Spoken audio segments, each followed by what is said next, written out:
आज बात करते हैं हाथों और पाँव के नाखूनों पर जो फंगस हो जाती है, नाखून खराब होना शुरू हो जाते हैं, झड़ना शुरू हो जाते हैं, आपको दर्द होता है, नाखून का रंग तब्दील हो जाता है और धीरे धीरे आपका नाखून पूरी तरह से बर्बाद हो जाता है।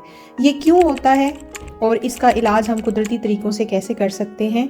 ट्रीटमेंट इसका एलोपैथिक में भी मौजूद है, लेकिन आप स्ट्रॉन्ग किस्म की जब भी एंटीबायोटिक्स यूज़ करते हैं तो वो आपके गट को कमज़ोर करती हैं, आपका मैदा जो है उसमें जलन होती है, घबराहट होती है, कुछ अरसे तक आप जो है एंटीबायोटिक के असर से पूरी तरह निकल नहीं पाते।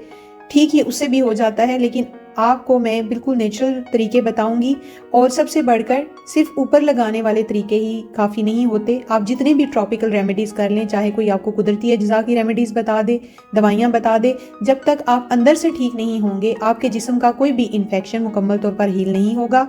अगर वक्ती तौर पर आप कोई चीज़ ऊपर अप्लाई कर भी देते हैं और वो मसला कुछ बेहतर भी हो जाता है, तो फिर अगर अंदर से वो मुकम्मल तौर पर ठीक नहीं होगा तो कुछ अरसे बाद वो दोबारा सरफेस करेगा और फिर से आप उस मसले का शिकार हो जाएंगे।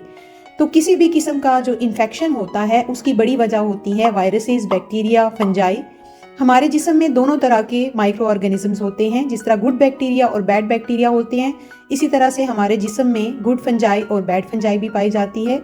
हमेशा याद रखें कि आप जब जिस्म को हेल्दी फूड देते हैं, हेल्दी न्यूट्रिएंट्स देते हैं, तो आपके जिस्म के जो गुड माइक्रो ऑर्गेनिजम्स हैं वो डेवलप होते हैं, आपका बॉडी हेल्दी होता है।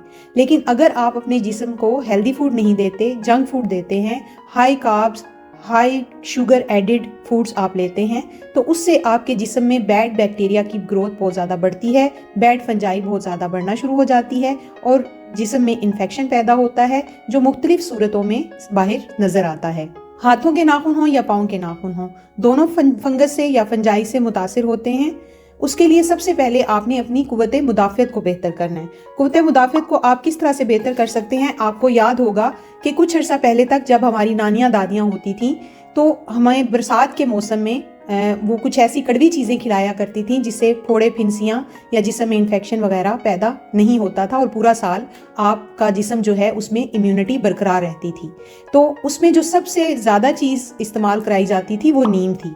तो आपने क्या करना है कि नीम की गोलियां आपने किसी भी पंसार से ले लेनी है और अगर आपको फंगस जो है वो आपके हाथों के नाखूनों पे या पाँव के नाखूनों पे आ गई है तो आपने रोज़ाना 2 से 3 गोलियां पानी के साथ कोशिश करें कि खाली पेट ले लें तो ज़्यादा बेहतर है और उसके बाद 1 घंटे बाद आप नाश्ता कर लें। अगर आप खाली पेट ना ले सकें तो दिन के किसी भी हिस्से में खाना खाने से पहले जब आप एम्प्टी स्टोमक हो आप ये गोलियां ले लें और उसके साथ आपने ज़्यादा से ज़्यादा पानी का इस्तेमाल करना है, तो आपके जिस्म के टॉक्सिन्स जो हैं ये फ्लश आउट हो जाएंगे और आपको जो नाखूनों के ऊपर फंगस है इसको काफ़ी रिलीफ मिलेगा। इसके बाद जो दूसरी चीज़ें आपके जिस्म में कुव्वत मुदाफ़ियत बढ़ा सकती हैं उनमें हल्दी है, लहसुन है, विटामिन सी का इस्तेमाल है और सेब के सिरके का यानी एप्पल साइडर विनेगर का इस्तेमाल है। याद रखें हल्दी को हमेशा आप हेल्दी फैट या काली मिर्च के साथ इस्तेमाल करें, क्योंकि इस तरह से हल्दी के अंदर पाए जाने वाला कंपाउंड करकुमिन आपके जिस्म में अच्छी तरह से अवेलेबल होगा, बायो अवेलेबिलिटी इसकी बढ़ जाती है और ये जिस्म में अच्छी तरह से जज्ब होकर आपको फ़ायदा देता है।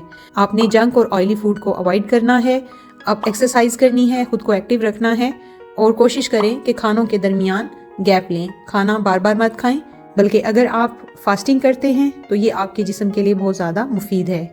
तीसरी चीज़ एप्पल साइडर विनेगर है। एप्पल साइडर विनेगर भी हमारे जिस्म के अंदर इन्फेक्शन को ख़त्म करता है, माइक्रो ऑर्गेनिजम्स की ग्रोथ को इनहिबिट करता है, कुव्वत मुदाफ़ियत को बढ़ाता है।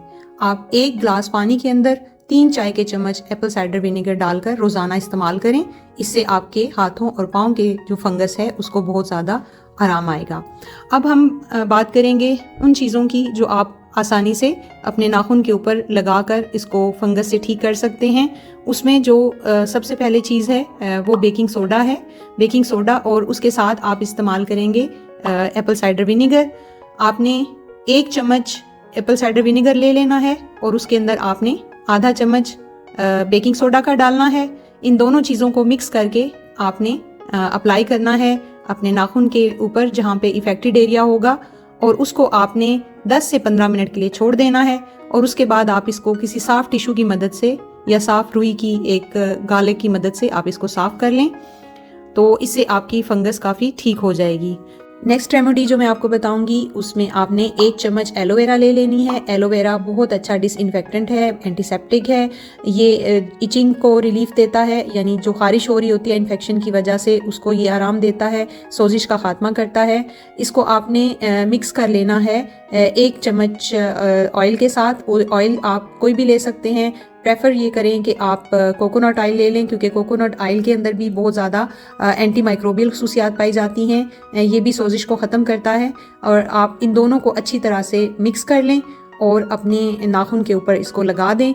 आधे घंटे के लिए छोड़ दें। आपने इसको वॉश नहीं करना, इसको लगा रहने दें और ये आपको बहुत ज़्यादा जो है वो रिलीफ देगा, आपका इन्फेक्शन इससे ख़त्म हो जाएगा।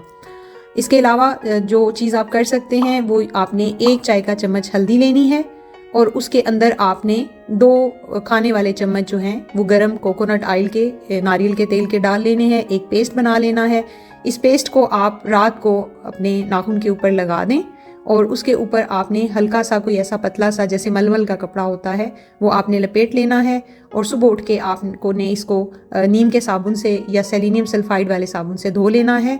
ये बहुत अच्छे एंटी फंगल हैं और ये आपके नाखून को मॉइस्चराइजिंग इफेक्ट भी देगा।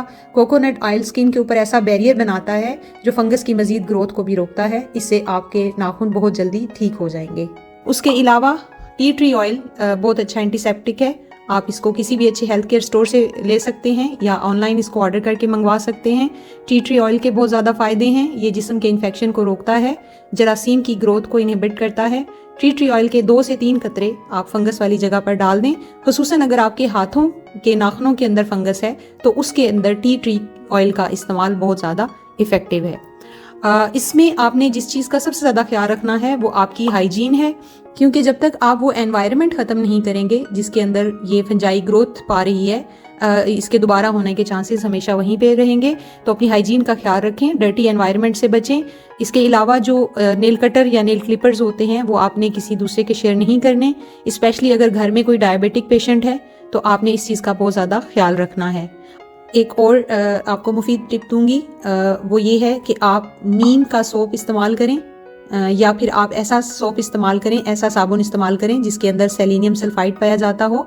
सेलेनियम सल्फाइड एक बहुत बेहतरीन एंटी फंगल है। तो जब भी आपके हाथों या पाँव के ऊपर फंगस आ जाए तो आप नॉर्मल साबुन का इस्तेमाल छोड़ दें, क्योंकि उसके अंदर हार्श केमिकल होते हैं, वो आपकी सिचुएशन को ख़राब कर सकते हैं। लिहाजा आप नीम का सोप या ऐसा साबुन जिसके अंदर सेलेनियम सल्फाइड पाया जाता हो वो इस्तेमाल करें। आई होप आज की वीडियो आपको पसंद आई होगी। दूसरों के साथ शेयर करें, अपना फीडबैक जरूर शेयर करिएगा, लाइक और सब्सक्राइब करें और अपना ख्याल रखें।